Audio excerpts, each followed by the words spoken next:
시청자 여러분 안녕하십니까? 일자리 한다인 시작하겠습니다. 변화는 두려운 일이지만 때로는 생각지 못한 기회를 주기도 합니다. 일자리나 직업이나 산업 이런 면에서는 우리가 이런 기회를 좀 엿볼 수는 없을까요? 지금 우리는 미래를 보고 있습니다. 일자리 한라인 오늘도 끝까지 함께해 주시고요. 자, 지난 시간에 이어서 두 분과 함께합니다. 안녕하세요. 안녕하십니까. 반갑습니다. 안녕하십니까. 역시나 좌청경 500호 저 오늘도 든든하고요. 한 분씩 인사 부탁드릴게요. 네, 안녕하세요. 미래에 대해서 불안하시죠? 지금 당장 눈앞에 있는 취업도 어려우실 텐데요. 여러분들이 한 땀 한 땀 잘 해결해 나가시면 그래도 여러분들이 가고자 하는 방향이 있지 않을까 싶습니다. 오늘 여러분들과 함께 일자리에 대한 부분 말씀 나눌 차연입니다. 반갑습니다. 반갑습니다. 차은희 대표님 한 땀 한 땀 네. 오늘도 좀 도와주세요. 네, 대표님. 네, 안녕하십니까 여러분. 또 뵙게 됐습니다. 만나서 반갑습니다. 여러분들과 함께 취업에 대해서 또 오늘은 어떤 일자리를 대비해야 되는지 같이 알아볼 안정영이라고 합니다. 만나서 반갑습니다. 안정현 대표님 반갑습니다. 자, 두 분과 함께하면 언제나 우리 취준생들이 좀 걱정하는 부분들이 좀 해소가 되는 느낌입니다. 오늘도 기대해 보겠고요. 우리 요즘에 특히나 대표님 두 분과 함께 좀 먼 미래를 준비한 느낌이거든요. 네. 그렇죠. 오늘은 어떤 내용을 준비하셨는지 들어볼까요? 최근에 다양한 산업들이 이 코로나로 인해서 변화가 급속해짐으로 인해서 일자리 전환의 시대, 노동 전환의 시대라는 말이 나오고 있고요. 맞아요. 정부에서도 이 노동 전환에 대한 정책적인 제도들이 최근에 많이 발표가 되고 있습니다. 그래서 우리가 이런 일자리에 대해서 앞으로 노동 전환에 되는 일자리에 대해서 알아보도록 하겠습니다.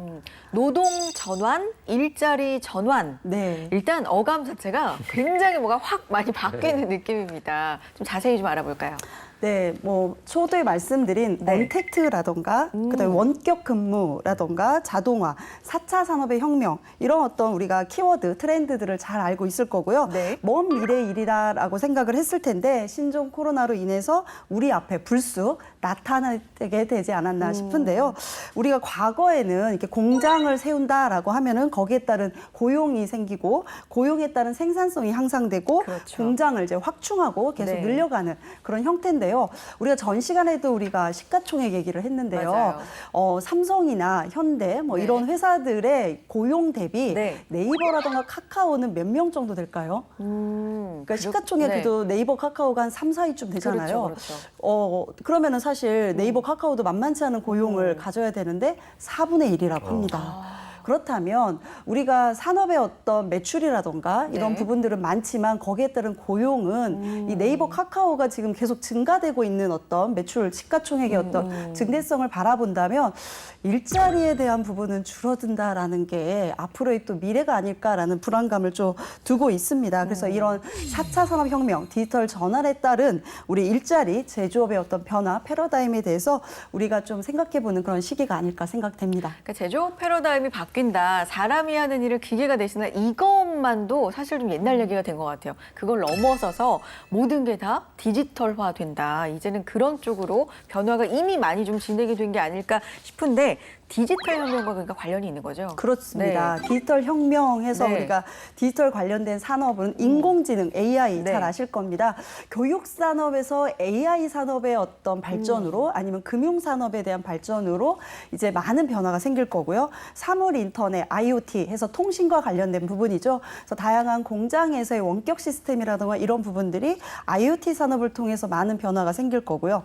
자율주행 자동차, 앞으로는 이런 운전하시는 분들에 대한 소멸성도 있다라고 하는 그런 자율주행 서비스에 대한 거, 3D 프린팅, 다양한 부품부터 시작해서 생산 현장에서의 그런 어떤 제조 부품에 대한 좀 더 생산성 향상 이런 부분들이 기존의 일자리를 대체하고 네. 새로운 직업을 만드는 그런 개념을 뒤바꾸고 있다라고 말씀드릴 수 있겠습니다. 자, 긍정적인 면이 우선은 많이 떠오르지만 대표님 일자리가 줄어든다는 건 사실 고용 측면에서는 진짜 좀 슬픈 일 아니에요? 네, 맞습니다. 아까 네. 차 대표님께서 말씀해 네. 주셨지만 그 비교했을 때 4분의 1 정도의 인력만 그러니까요. 필요하다라고 하는 게 좀 약간 충격적이고요. 일자리는 분명히 줄어들긴 할 겁니다. 절대적인 숫자는. 디지털 전환으로 인해서 대표적으로 여러분들 키오스크 있지 않습니까? 그쵸. 이제 예전에 항상 점원이 왔었는데 이제 그런 분들이 없어도 당연히 주문하러 키오스크를 가는 맞아요. 우리들의 모습을 좀 발견할 수 있고요. 그다음에 대표적으로 또 고속도로 지나갈 때 하이패스 같은 거. 오히려 사람이 잡으면 막 귀찮잖아요. 그래서 빨리빨리 가야 되는데. 그다음에 또 요즘에 무인 주차 시스템 등 이런 것들이 이제 여기서 근무하시는 분들을 좀 대신했고요. 이런 AI와 로봇까지 대변되는 기술은 사람의 일을 대체하고 있다라고 하고 최근에 보니까 테슬라에서 진짜 노동자 로봇을 만들었더라고요. 그래서 그게 이제 과연 얼마만큼 빨리 또 정확하게 대체할지는 모르겠지만 그게 좋은 일만은 아닌 것 같습니다. 그다음에 자동차 같은 경우에 아까 네. 제조업을 비교해 주셨는데 자동차 같은 경우를 좀 보면 전기차, 친환경차로 전환하면서 어떤 이슈가 있는 거냐 바로 들어가 있는 부품의 수가 확 줄어든다는 거예요. 그래서 한국수출입은행이 부품 수를 조사했더니 내연기관의 부품 수가 한 3만 개 정도 들어가면 거기에 관련된 일자리가 있다라고 보시면 되는데 네. 전기차가 한 절반 정도, 절반보다 조금 많은 19,000개로 확 줄어들고요. 또 우리가 지금 막 강조하고 있는 수소차 이런 것도 역시 일반 내연기관차보다는 적은 부품. 그래서 일본 자동차 부품공업협회는 내연기관차에서 전기차 전환으로 소멸되는 부품 수가 1만 1,000개에 이를 것이라고 했고 와. 아직까지는 큰 문제가 되고 있지는 않지만 진짜 이렇게 전기차 시대로 되었을 때 이를 이용하는 고객들, 소비자들은 좋겠지만 실제 이를 가지고 있는 기업의 입장에서는 이 남는 노동력을 어떻게 해야 될 것인가, 그렇죠. 빨리빨리 전환해야 될 것이다라고 하는 큰 과제를 갖고 있다고 생각합니다. 정말 여러 가지 면에서 변화에 적응하고 우리가 해결할 당면의 문제들은 또 어떻게 해결을 해나갈 것인지 생각을 좀 빨리 할 필요가 있을 것 같은데 생각해보면 예전에는 사람이 있는 게 당연했던 그 위치에 사람이 없는 곳이 진짜 많거든요. 맞습니다. 이거 자체가 세상이 진짜 빠르게 변화하고 있구나. 다시 한번 좀 느끼게 됩니다. 일자리 없어지는 것도 물론 있겠지만 새로운 일자리도 또 생겨날 거라고 보는데 이 부분도 얘기해 볼까요, 대표님? 네. 뭐 자동차 산업을 정말 빼놓을 수가 없을 것 그렇죠. 같습니다. 이 자동차 산업에 3D 프린팅 기술이 도입이 되는데요. 네. 기존에는 다품종 소량 생산에서 대량 생산 체계로 발돋움한다. 그러니까 기존에는 대량 생산 체계였죠. 근데 앞으로는 소량 생산 체계로 바뀐다라는 특징인데요. 그래서 현대차와 기아차는 시제품이라던가 부속품 생산에 있어서 3D 프린팅 기술을 이용해서 자동차 산업에 있어서의 부품들을 이제 활용할 계획이다라고 하고요. 네. 자동차 산업에 있어서 3D 프린팅은 한 14.8%의 그런 시장 규모를 나타내고 있다라고 하고 있고요. 이쪽에 관심이 있으신 분들은 3D 프린터 네. 개발 산업 기사라던가 3D 프린터 운용 기능사 국가 자격증들이 이렇게 나와 있기 때문에 이런 네. 자격을 좀 취득하시면 좋을 것 같습니다. 네. 또 4차 산업에 있어서 우리 바람이 불고 있는 게 제조업뿐만이 아니라 금융산업의 디지털 전환 이 부분을 또 우리가 그렇죠. 짚고 넘어가지 않을 수가 없는데요. 네. 타 산업에 비해서 빠르게 도입이 됐다라고 할 수 있고요. 자동화라던가 무인화에 관련돼 있는 도입은 타 산업에 비해서 훨씬 빠른 편이죠. 그래서 이런 금융산업에 대해서 우리가 이 자동화, 무인화 어떻게 또 앞으로 대처를 해야 될지 금융산업에 계신 분들은 좀 불안해하지 않을까라는 생각이 듭니다. 그렇군요. 금융산업 진짜 예전보다 은행 점포가 일단 확 줄었고요. 예전 생각해보면. 그래서 그 임대료 같은 것도 줄이기 위해서 1층보다는 이제는 있는 곳도 2층이나 3층으로 많이 좀 올라가는 추세이기도 하고 지난 시간에도 이야기했습니다만 인터넷 전문 은행이 네. 요즘은 뭐 굉장히 또 인기가 많이 있는 시대니까 이건 뭐 당연하다는 생각이 드는데 대표적으로 어떤 예들이 있는지 좀 알려주세요. 네, 금융산업의 대표적인 자동화가 네. 2000년부터 시작이 되었다고 합니다. 2000년이요? 예, 한 바로 20년 넘었네요. 그렇죠. 네. 그때 우리가 처음에 생소했던 현금 인출기 ATM 사용 그때 기억나시나요? 그때 그때부터예요? 앞에 그렇죠. 오. 안내해 주시고 이렇게 했던 분들도 네. 좀 기억이 나는데요. 이제는 누구나 사용을 잘 할 수 있는데요. 그렇죠. 그 ATM에 대한 현금 출납이라던가 계좌 이체, 공과금 납부 상당히 생소했고 기계를 통해서 뭔가 우리가 은행 거래를 금융 거래를 한다는 게 좀 불안했는데 이런 업무의 자동화가 시작이 됐고요. 2010년에는 인터넷 뱅킹과 텔레뱅킹이 등장을 했다라고 합니다. 이때 거래가 대폭적으로 많이 이제 비대면 거래가 늘어났다라고 볼 수 있고요. 인공지능과 정보화 기술을 이용한 최근에 스마트폰 어플리케이션이 빠르게 보급되면서 은행을 방문하지 않고 지금 최근에 은행 방문이 언제 하셨을까요? 기억이 은행 잘 오래 은행 방문은 주로 스마트폰으로 하죠. 그렇죠. 하실 일이 별로 네네. 없기 때문에 뭐 예적금이라던가 대출 상품 이런 부분도 바로 어플리케이션에서 할 수 있고요. 그래서 이처럼 은행 창구 업무가 80% 이상이 무인화됐다라는 게 상당히 중요한 이슈가 되지 않을까 싶어요. 네. 그래서 빅데이터라던가 플랫폼 도입에 따라서 과거에 불능했던 그런 데이터 양들을 분석할 수 있는 게 이제 특징이 되다 보니까 소비자가 어떻게 지출하는지 이런 네. 부분들을 사전에 파악할 수 있고 이거에 따라서 고객 맞춤형 상품을 추천할 수 있다라는 게 은행에 있어서 경쟁 마케팅이 된다라고 볼 수가 있을 것 같습니다. 그렇군요.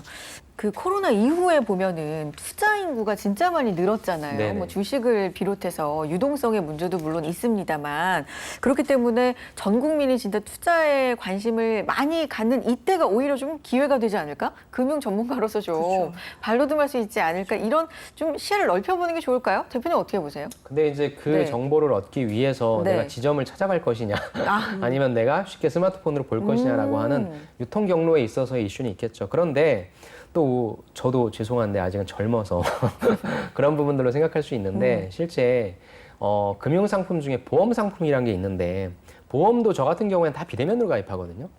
그럼 모든 사람들이 다 비대면으로 가입하냐? 실제 보험 영업 관리를 하고 계신 분의 말에 따르면 95%는 대면으로 가입한대요. 아직도 그래요. 예, 그게 뭐냐면 사람한테 만나서 설명 듣고 가입하는 네. 사람이 많지 비대면의 숫자는 그렇게 아직 많지 않기 때문에 아직도 많은 보험 설계사분이 계시잖아요. 그래서 네. 저희도 예측은 이렇게 합니다만은 과연 정말 수많은 모든 사람들이 다 인터넷을 통해서 그렇게 갈 것이냐? 저는 그건 또 아니라고 생각합니다. 그래서 어느 정도가 어떻게 결정될지는 모르겠지만 네. 전 여러분들이 한쪽에만 치우친 게 아니라 두 가지를 다 균형감 있게 가져가는 그러한 시각을 제시해 주시는 게 어떨까 싶습니다. 알겠습니다. 자, 일자리 한다인 함께하고 계시고요. 일자리 전환 시대 변화하는 환경 알아보고 있습니다. 우리가 대비가 좀 꼼꼼하게 철저하게 필요할 것 같네요. 챙겨봐야 하는 반가운 일자리 지원 정책들 꼼꼼하게 챙겨서 알려드립니다. 먼저 교육부가 채용연계형 직무교육과정을 내년에 신설해 직업계고 학생들을 지원할 계획으로 27억 원의 예산을 책정했다고 합니다. 반가운 소식이죠? 지원 대상은 사회 진출에 어려움을 겪고 있는 직업계고 졸업반 또는 졸업생 1,050명인데요. 교육부는 이 학생들을 받을 기업을 공모한 뒤에 학생들의 전공에 맞게 이어주고 6개월 과정을 마치고 나면 지원자의 70%가량은 실제 채용으로 이어질 수 있도록 하겠다는 계획인 거죠. 또한 노동 분야에서는 내년부터 3년 동안 청년 일자리 도약 장려금 제도가 시행될 예정인데요.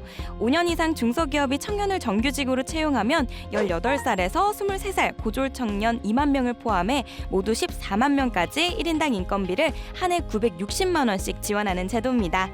또한 공공기관에 매년 정원의 3% 이상씩 청년 미취업자 고용 의무를 부과하는 청년 고용 의무제 적용 기간은 2023년 말까지 2년 연장한다고 합니다. 중소기업 근무 청년들에게 적용되는 재직자 내일 채용 공제, 산업단지 중소기업 청년 교통비 지원, 중기 취업 청년 소득세 5년간 90% 감면, 중기 재직 청년 전세자금 대출 등 일몰 예정 사업들도 일괄 연장된다고 하니 바뀌는 지원 정책들 잘 챙겨서 혜택 받아보시길 바랍니다. 네, 일자리 핫라인입니다. 일자리 전환 시대, 노동 전환 시대 어떤 점들을 좀 살펴봐야 되는지 분야별로 우리 알아보고 있어요. 안정현 대표님, 차현희 대표님 함께 해주시고 있는데 자, 금융 앞서서 살펴봤고 또 어떤 분야 일자리들이 큰 변화를 보일까 이거 좀 흥미진진해지거든요, 대표님. 네, 우리 생활에 좀 더 밀접한 물류 산업에 물류. 대해서 말씀을 좀 드리도록 하겠습니다. 네. 물류 산업을 보면 최근에 첨단 스마트 기술 기반으로 물류 시스템을 운영하고 있는데요. 네. 디지털 전환으로 인해서 이커머스라던가 해외 직구 이런 부분들이 많이 상용화되고 있고 우리도 역시 다 사용하고 계시죠. 맞아요. 네. 이제는 IT 유통과 같은 연관 산업에 대한 융복합이 이제 이루어지고 있는데요. 생산, 판매, 배송 이런 종합 관리하는 전문 물류 서비스가 중심이 되고 있습니다. 네. 물류 산업도 맞아요. 생각해보면 변화가 진짜 크죠. 자꾸 이렇게 옛날 생각을 하면 옛날 사람인데 옛날하고 비교하면 진짜 변화가 크니까 네. 확실히 물류 산업입니다. 거의 이것도 자동화가 됐다고 보면 되죠? 네, 네. 뭐 좀 전에도 우리 얘기했던 네이버라든가 이런 네네. 데도 사실은 그런 그냥 IT의 어떤 포털 사이트였는데 최근에는 이런 유통, 이커머스 회사로 이렇게 전환을 하는 어떤 형태가 또 되기도 하는 것처럼 그쵸. 이게 다변화는 되고 있다라고 볼 수 있는데요. 네. 우리가 물류하면은 해외에서 가장 유명한 아마존을 우리가 네. 들 수 있겠죠. 아마존은 로봇팔을 통해서 물건을 옮기는 그런 현재 활동을 하고 있는데요. 네. 키바라는 소형 로봇이 있다라고 합니다. 네네. 그래서 이 키바는 포장 직원에게 제품을 이렇게 전달한다라고 볼 수가 있는데요. 네. 우리가 물류센터에서 보면은 이렇게 물건을 이렇게 옮기면서 많은 사고들도 산재 사고들이 많이 일어나고 있는데 이걸 로봇이 대신한다? 물론 되게 좋은 부분이 있는 것 같습니다. 하지만 이랬던 분들에게는 조금 희소식은 아닌 부분은 그렇죠. 사실 있긴 합니다. 네. 자, 그렇다면 물류 로봇이라는 우리 산업에 대해서 우리가 연관성을 좀 볼 수 있을 것 같은데요. 네. 전방 산업 보면 제조업에서 이제 물건을 옮기고 나를 수 있는 그런 로봇의 어떤 역할이 있을 거고요. 당연히 물류창고에서의 어떤 활용도라던가 택배 산업에서의 활용도 이런 부분들이 있을 거고요. 뭐 기타 병원이나 호텔 이런 서비스업에서 물류 로봇의 이용은 점점 수요처가 높아질 거라고 볼 수가 있겠습니다. 네. 기업으로 본다면 CJ 통운이 우리가 대표 물류 기업으로 또 볼 수가 있는데요. 네. 카메라를 장착해서 드론에 장착을 한다라고 합니다. 그래서 화물 정보를 수집하고 직접 배송도 하는 시스템을 구축했다라고 하는데요. 여기서 잠깐 이제 드론이라는 부분이 사실 이게 물류 쪽만이 아니라 여러 가지 생산 안전 시설에서 제조업에 이제 카메라 장착해서 안전 정비를 또 하는 네. 그런 부분도 활용이 되고 있고요. 그다음에 두산 모빌리티 이노베이션에서 지난해 공적 마스크를 살 수 없는 분들, 이렇게 좀 섬에 계신 분들이 있잖아요. 이런 분들에게 드론으로 이렇게 마스크를 배송했다라고 하는데 이게 바로 수소 드론이라고 합니다. 그래서 이런 어떤 2차 전지와 관련된 뭐 어떤 친환경 관련 전지와 이 드론의 융합 이런 부분도 볼 수 있고요. 네. 국가의 우정사업본부에서 2022년까지 테스트 베드로요. 한 10곳을 구축해서 운영한다라고 하는데요. 드론을 통해서 접근이 어려운 장소에 물류를 이동시키고 거기에 따라서 단순 물류를 배송하는 택배 배송 기사들의 입지를 좀 줄어들지 않을까라는 네. 어떤 생각들을 많이 하게 되는데요. 역으로 보면 드론 조종사라는 어떤 직업을 통해서 새로운 직업을 또 우리가 주목해 볼 수 있지 않을까라는 생각도 듭니다. 그러네요. 지금 물류 쪽의 변화 말씀해 주시면서 가장 많이 좀 들었던 단어가 드론도 많이 나오고. 말씀해 주셨고 로봇도 많이 네. 말씀해 주셨잖아요. 네네. 그런 연장선상에서 전문 인력이 이쪽으로 좀 많이 필요하겠어요? 네, 맞습니다.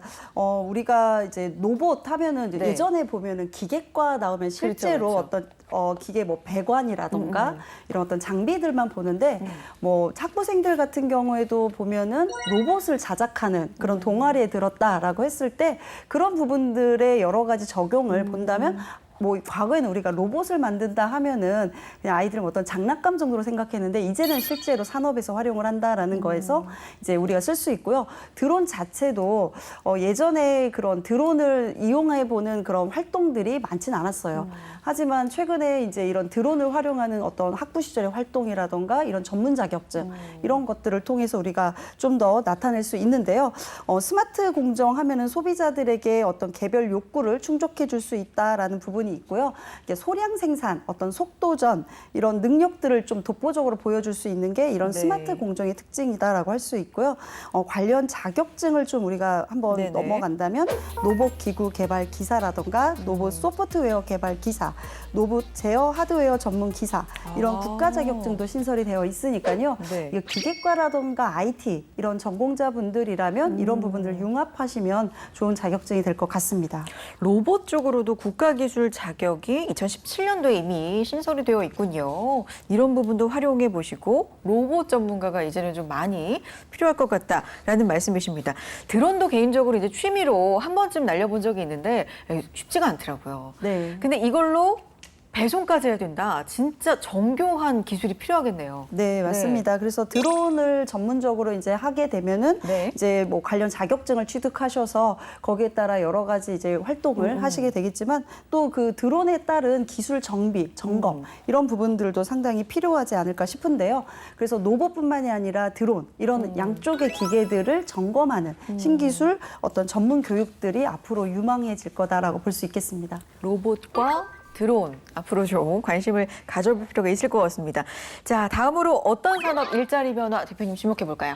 저는 좀 재미있는 사례 하나를 좀 갖고 와봤습니다. 좋아요, 네. 롯데 통합 온라인 쇼핑몰이 있죠. 롯데온이라고. 네. 여기가 최근에 AI를 활용한 데몬즈 프로젝트를 선보였다라고 하는데요. 데몬즈. 예. 네. 이게 뭐냐면 AI가 인터넷으로 전 세계 의류 상품의 패턴, 그다음에 색상, 소재 등을 분석을 해요. 그래서 트렌드별로 정리를 한 다음에 수백만 개의 자료를 참고해서 반복 스케치를 하면서 와, 놀라운데요. 1초에 1만 개에 이르는 디자인을 만들어낸다고 합니다. 디자인을. 네네. 와, 그걸 분석해서. 대단하네요. 네네. 1초에 한 개도 아니고 1초에 1만 개요? 네네. 그러면은 1시간 동안 돌리면 도대체 몇 개가 나오는 거예요? 와, 진짜 대단한데 AI가 이렇게 빠르게 산업에 좀 적용이 되고 있는 거죠, 그러니까. 네, 맞습니다. 네. 그러니까 AI가 어. 다양한 곳에 이제 진짜로 많이 침투해 있고요. 네. 이런 것들이 또 우리들의 일자리를 좀 많이 위협도 하고 있고 그다음에 일자리를 좀 다른 방향으로 바꾸고도 있다라는 말씀을 좀 드리고 싶습니다. 또 어떤 분야로 AI가 이렇게 적용되고 있어요? 또 한 게 이제 좀 헬스케어 분야 쪽이죠. 그쵸. 헬스케어 분야 쪽에서 맞춤 의료, 그다음에 엑스레이 판독할 때 AI 어플리케이션을 활용할 수 있다라고 하는데요. 네. 그 예로서는 개인 건강 관리 도우미가 약 먹을 시간을 알려주고 또 운동이나 건강한 습관 유지를 지원하는 생활 지도사의 역할도 할 수 있다라고 합니다. 왜냐하면 이제 사회가 고령화 사회로 가면서 그쵸. 돌봐줄 가족이 없으니까 AI가 그런 걸 좀 대체한다는 측면도 있고요. 또 AI는 상품을 추천하고 소비자의 구매 결정을 도와주는 가상 쇼핑 기능도 제공한다라고 합니다. 그러면서 재고 관리 시스템, 사이트 레이아웃 역시 인공지능 기술 적용으로 개선할 수 있다라고 하고요. 그 다음에 또 재밌는 게 저는 이게 제일 좀 흥미가 있더라고요. 경기 이미지 캡처하고 필드 위치랑 전략 최적화를 포함해 경기를 보다 효과적으로 계획하는 방법을 알려주는 보고서를 제공하는 등의 다양한 경기 코치 역할을 수행한다라고 하는데 스포츠에 있어서요? 네네 맞습니다. 오. 그래서 이게 좀 많이 적용되고 있는 쪽이 네. 사실상 골프 쪽과 아하. 그다음에 야구. 예. 네. 그래서 작년에 그 한국 시리즈 우승한 게 아마 NC로 알고 있는데 NC가 우승했었을 때의 이 AI 데이터 분석의 승리다라고 얘기한 것처럼 최적의 어떤 조건, 위치 이런 것들을 좀 설정을 해가지고 그런 것들을 계속적으로 반복 수행하고요.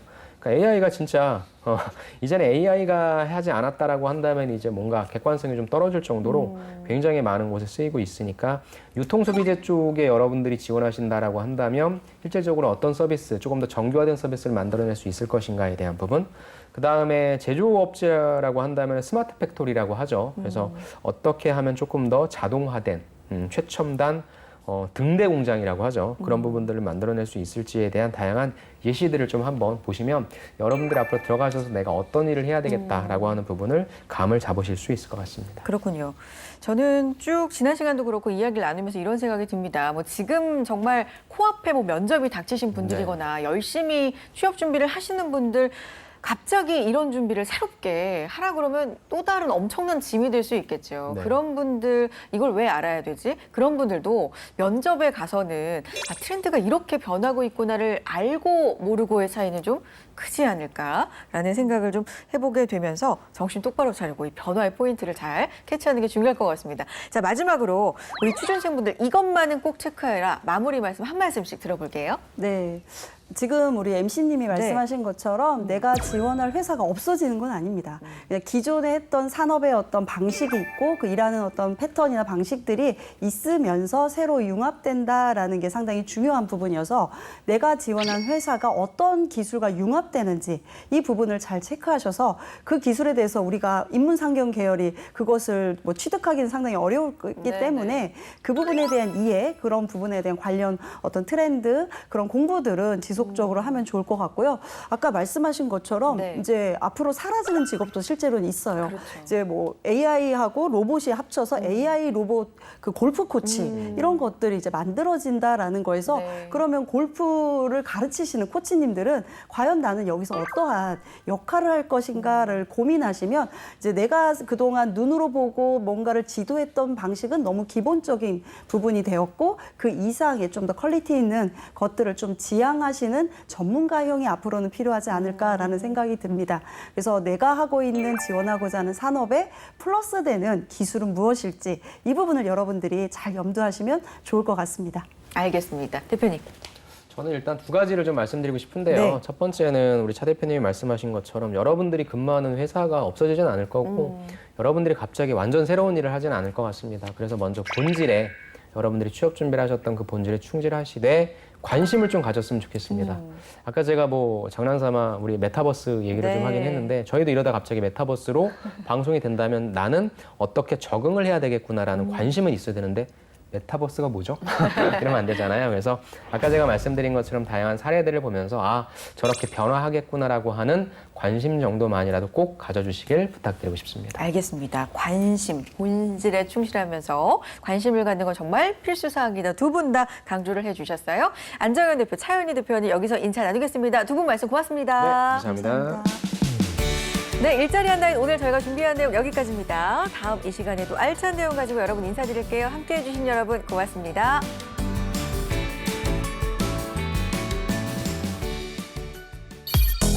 이번에는 청년 특별 대책에 대한 소식 가지고 왔는데요. 국무총리 주재 청년정책조정위원회는 청년 특별 대책 87개 과제를 발표했습니다. 청년의 고용 창출부터 주거 안정, 자산 형성까지 총망라한 대책으로 소요 예산만 수조 원에 달할 전망인데요. 우선 청년 일자리 도약 장려금이 신설됩니다. 이는 중소기업에 취업하는 청년에 대한 인건비를 지원하는 정책으로 약 14만 명에게 연 최대 960만 원을 지원할 계획이고요.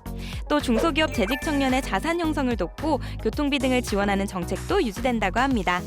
재직자 내일 채용 공제와 산단 청년 교통비 지급 등은 당초 일몰 예정이었지만 내년에도 이어가기로 했습니다. 또 지역 청년 2만 6천 명에게 취업을 지원하는 지역 주도형 청년 일자리 사업도 당초 폐지하려다 유지로 방향을 잡았다고 하죠. 게다가 이 청년 특별 대책에는 청년들의 주거비 부담을 줄이는 주택 정책도 대거 포함됐다고 하는데요. 정부는 무주택 청년을 대상으로 월세 범위 내에서 1년간 최대 월 20만 원씩 지급하는 월세 특별 지원을 신설하기로 했습니다. 대상은 가구 소득 기준 중위 100%이면서 본인 소득 또한 중위 60% 이하 청년이고요. 또 주거급여 선정 기준을 기존보다 완화하고 월세 대출 소득 기준도 연 2천만 원에서 5천만 원으로 상향하기로 했다고 합니다. 이와 더불어 20만 원 월세 무이자 대출도 신설하기로 했는데요. 또한 내년 청년주택 5만 4천 가구 등 올해부터 5년 동안 총 24만 3천 가구를 공급하기로 했습니다. 청년이 나라의 힘이라는 기조로 정부와 지자체들이 청년들을 위한 다양한 지원 정책들을 내놓고 있죠.